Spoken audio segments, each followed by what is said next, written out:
shortly after Mr. Darby received his degree from the University of Hard Knocks, and had decided to profit by his experience in the gold mining business, he had the good fortune to be present on an occasion that proved to him that no does not necessarily mean no. One afternoon he was helping his uncle grind wheat in an old-fashioned mill. The uncle operated a large farm on which a number of colored sharecrop farmers lived.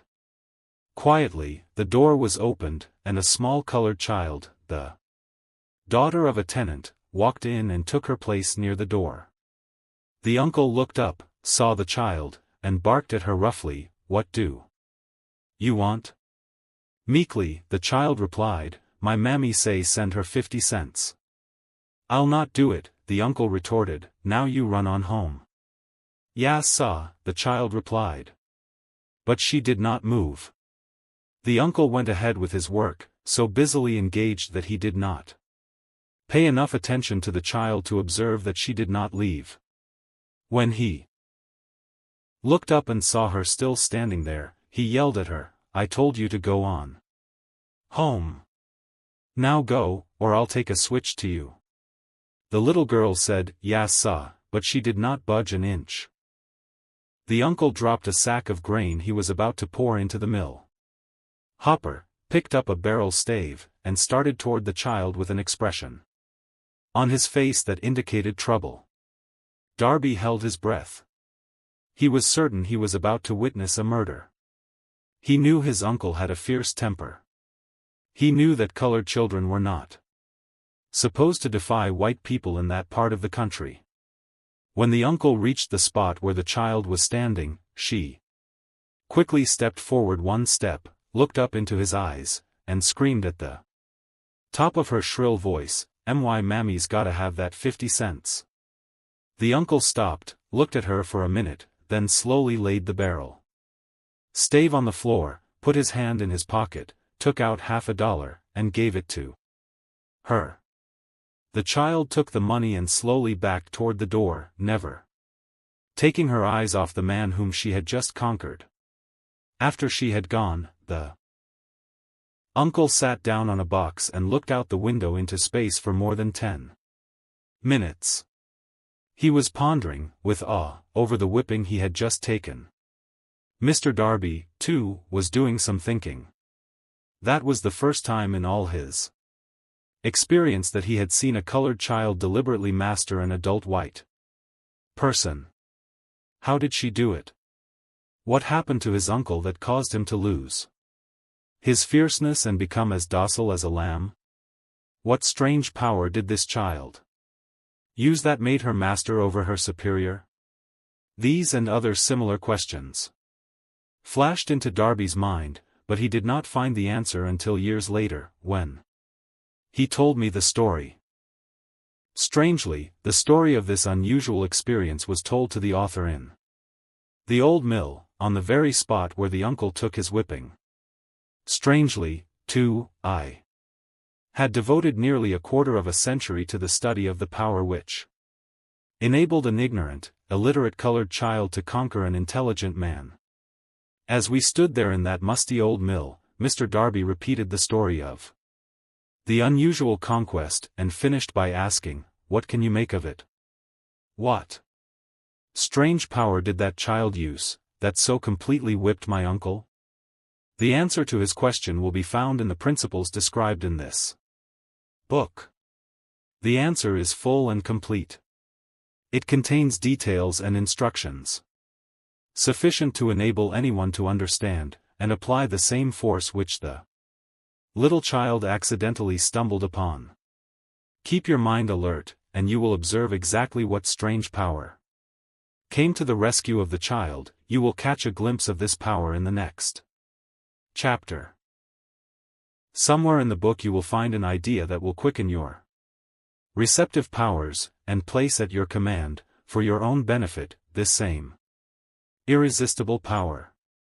The awareness of this power may come to you in the first chapter, or it may flash into your mind in some subsequent chapter. It may come in the form of a single idea. Or, it may come in the nature of a plan, or a purpose. Again, it may cause you to go back into your past experiences of failure or defeat, and bring to the surface some lesson by which you can regain all that you lost through defeat.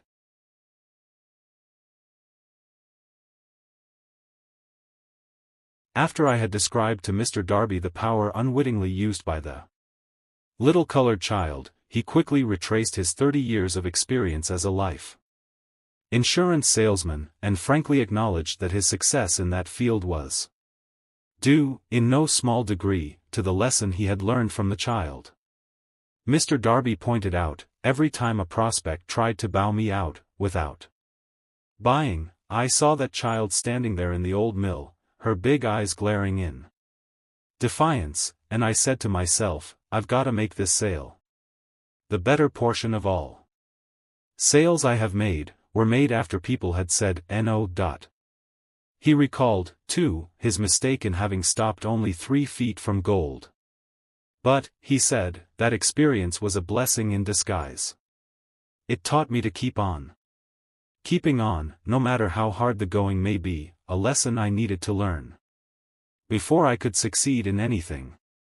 This story of Mr. Darby and his uncle, the colored child and the gold mine, doubtless will be read by hundreds of men who make their living by selling life insurance, and to all of these, the author wishes to offer the suggestion that Darby owes to these 2 experiences his ability to sell more than $1 million of life insurance every year. Life is strange, and often imponderable. Both the successes and the failures have their roots in simple experiences. Mr. Darby's experiences were commonplace and simple enough, yet they held the answer to his destiny in life. Therefore they were as important, to him, as life itself. He profited by these 2 dramatic experiences, because he analyzed them, and found the lesson they taught. But what of the man who has neither the time, nor the inclination to study failure in search of knowledge that may lead to success? Where, and how is he to learn the art of converting defeat into stepping stones to opportunity? In answer to these questions, this book was written. The answer called for a description of 13 principles, but remember, as you read, the answer you may be seeking, to the questions which have caused you to ponder over the strangeness of life, may be found in your own mind, through some idea, plan, or purpose which may spring into your mind as you read. One sound idea is all that one needs to achieve success. The principles described in this book contain the best, and the most practical of all that is known, concerning ways and means of creating useful ideas. Before we go any further in our approach to the description of these principles, we believe you are entitled to receive this important suggestion. When riches begin to come, they come so quickly, in such great abundance, that one wonders where they have been hiding during all those lean years. This is an astounding statement. And all the more so, when we take into consideration the popular belief that riches come only to those who work hard and long. When you begin to think and grow rich, you will observe that riches begin with a state of mind, with definiteness of purpose, with little or no hard work. You, and every other person, ought to be interested in knowing how to acquire that state of mind which will attract riches. I spent 25 years in research, analyzing more than 25,000 people, because I, too, wanted to know how wealthy men become that way. Without that research, this book could not have been written. Here take notice of a very significant truth, viz. The business depression started in 1929, and continued on to an all-time record of destruction, until sometime after President Roosevelt entered office. Then the depression began to fade into nothingness. Just as an electrician in a theater raises the light so gradually that darkness is transmuted into light before you realize it, so did the spell of fear in the minds of the people gradually fade away and become faith. Observe very closely, as soon as you master the principles of this philosophy, and begin to follow the instructions for applying those principles, your financial status will begin to improve, and everything you touch will begin to transmute itself into an asset for your benefit. Impossible? Not at all. One of the main weaknesses of mankind is the average man's familiarity with the word impossible. He knows all the rules which will not work. He knows all the things which cannot be done. This book was written for those who seek the rules which have made others successful, and are willing to stake everything on those rules. A great many years ago I purchased a fine dictionary. The first thing I did with it was to turn to the word impossible, and neatly clip it out of the book. That would not be an unwise thing for you to do.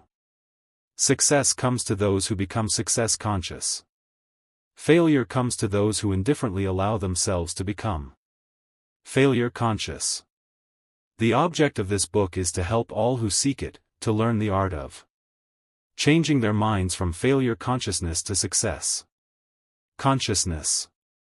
Another weakness found in altogether too many people is the habit of measuring everything and everyone by their own impressions and beliefs.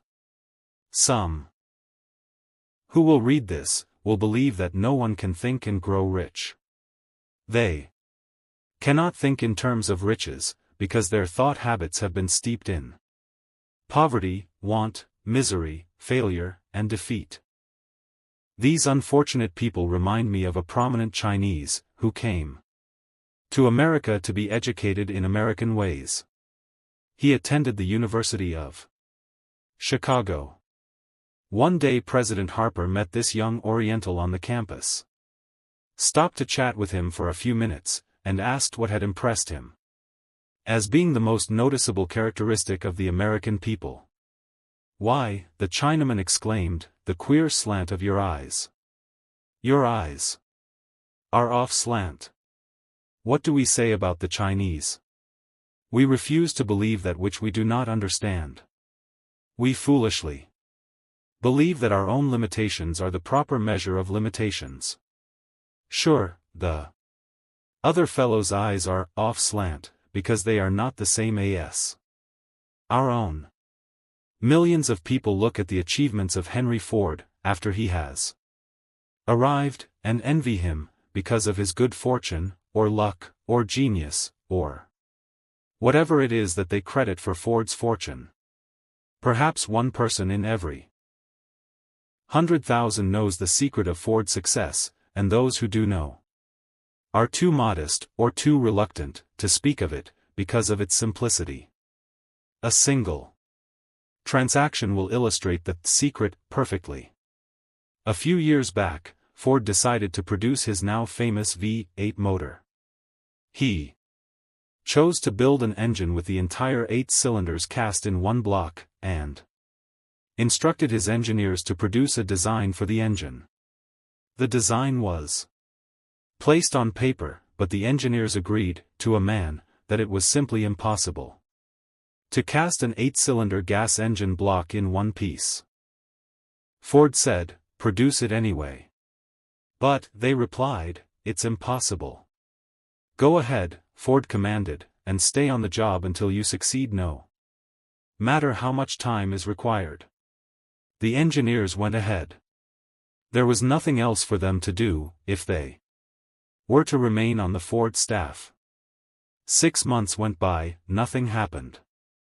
Another 6 months passed, and still nothing happened. The engineers tried every conceivable plan to carry out the orders, but the thing seemed out of the question, impossible. At the end of the year Ford checked with his engineers, and again they informed him they had found no way to carry out his orders. "Go right ahead," said Ford, "I want it, and I'll have it." They went ahead, and then, as if by a stroke of magic, the secret was discovered. The Ford determination had won once more. This story may not be described with minute accuracy, but the sum and substance of it is correct. Deduce from it, you who wish to think and grow rich, the secret of the Ford millions, if you can. You'll not have to look very far. Henry Ford is a success, because he understands and applies the principles of success. One of these is desire, knowing what one wants. Remember this Ford's story as you read, and pick out the lines in which the secret of his stupendous achievement have been described. If you can do this, if you can lay your finger on the particular group of principles which made Henry Ford rich, you can equal his achievements in almost any calling for which you are suited. You are the master of your fate, the captain of your soul, because when Henley wrote the prophetic lines, "I am the master of my fate, I am the captain of my soul," he should have informed us that we are the masters of our fate, the captains of our souls, because we have the power to control our thoughts.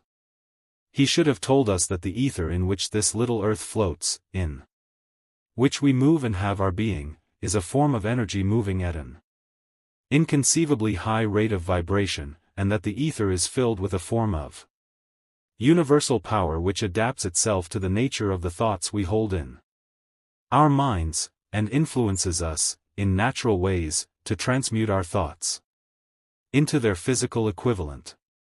If the poet had told us of this great truth, we would know why it is that we are the masters of our fate, the captains of our souls. He should have told us, with great emphasis, that this power makes no attempt to discriminate between destructive thoughts and constructive thoughts, that it will urge us to translate into physical reality thoughts of poverty, just as quickly as it will influence us to act upon thoughts of riches. He should have told us, too, that our brains become magnetized with the dominating thoughts which we hold in our minds, and, by means with which no man is familiar, these magnets attract to us the forces, the people, the circumstances of life which harmonize with the nature of our dominating thoughts. He should have told us that before we can accumulate riches in great abundance, we must magnetize our minds with intense desire for riches, that we must become money conscious until the desire for money drives us to create definite plans for acquiring it. But, being a poet, and not a philosopher, Henley contented himself by stating a great truth in poetic form, leaving those who followed him to interpret the philosophical meaning of his lines. Little by little, the truth has unfolded itself, until it now appears certain that the principles described in this book hold the secret of mastery over our economic fate. We are now ready to examine the first of these principles. Maintain a spirit of open-mindedness, and remember as you read, they are the invention of no one man. The principles were gathered from the life experiences of more than 500 men who actually accumulated riches in huge amounts, men who began in poverty, with but little education, without influence. The principles worked for these men. You can put them to work for your own enduring benefit. You will find it easy, not hard, to do. Before you read the next chapter, I want you to know that it conveys factual information which might easily change your entire financial destiny, as it has so definitely brought changes of stupendous proportions to two people described. I want you to know, also, that the relationship between these two men and myself is such that I could have taken no liberties with the facts, even if I had wished to do so. One of them has been my closest personal friend for almost 25 years, the other is my own son. The unusual success of these two men, success which they generously accredit to the principle described in the next chapter, more than justifies this personal reference as a means of emphasizing the far-flung power of this principle. Almost 15 years ago, I delivered the commencement address at Salem College, Salem, West Virginia. I emphasized the principle described in the Next chapter, with so much intensity that one of the members of the graduating class definitely appropriated it, and made it a part of his own philosophy. The young man is now a member of Congress, and an important factor in the present administration.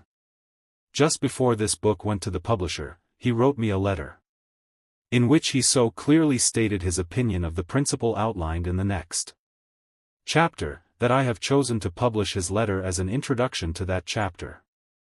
It gives you an idea of the rewards to come. My dear Napoleon, my service as a member of Congress having given me an insight into the problems of men and women, I am writing to offer a suggestion, which may become helpful to thousands of worthy people.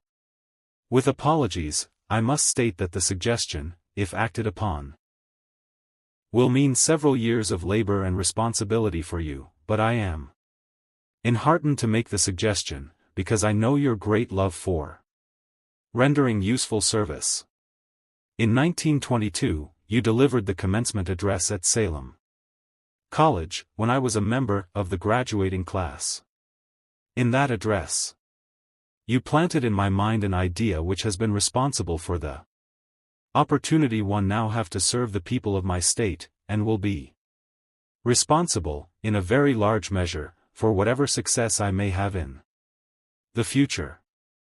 The suggestion I have in mind is, that you put into a book the sum and substance of the address you delivered at Salem College, and in that way give the people of America an opportunity to profit by your many years of experience and association with the men who, by their greatness, have made America the richest nation on earth.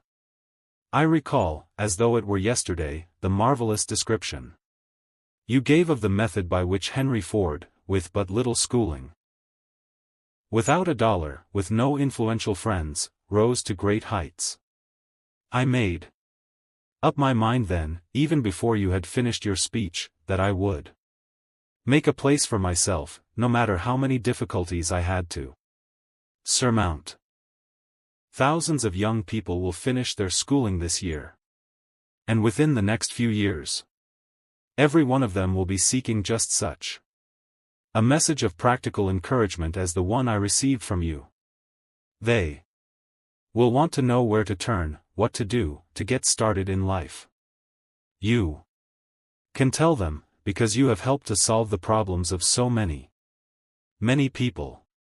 If there is any possible way that you can afford to render so great a service, may I offer the suggestion that you include with every book, one of your personal analysis charts, in order that the purchaser of the book may have the benefit of a complete self-inventory, indicating, as you indicated to me years ago, exactly what is standing in the way of success.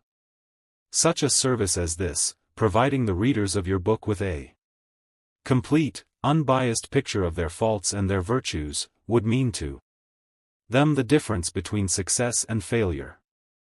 The service would be priceless. Millions of people are now facing the problem of staging a comeback, because of the depression, and I speak from personal experience when I say, I know these earnest people would welcome the opportunity to tell you their problems, and to receive your suggestions for the solution. You know the problems of those who face the necessity of beginning all over again. There are thousands of people in America today who would like to know how they can convert ideas into money, people who must start at scratch, without finances, and recoup their losses. If anyone can help them, you can. If you publish the book, I would like to own the first copy that comes from the press, personally autographed by you. With best wishes, believe me. Cordially yours, Jennings Randolph.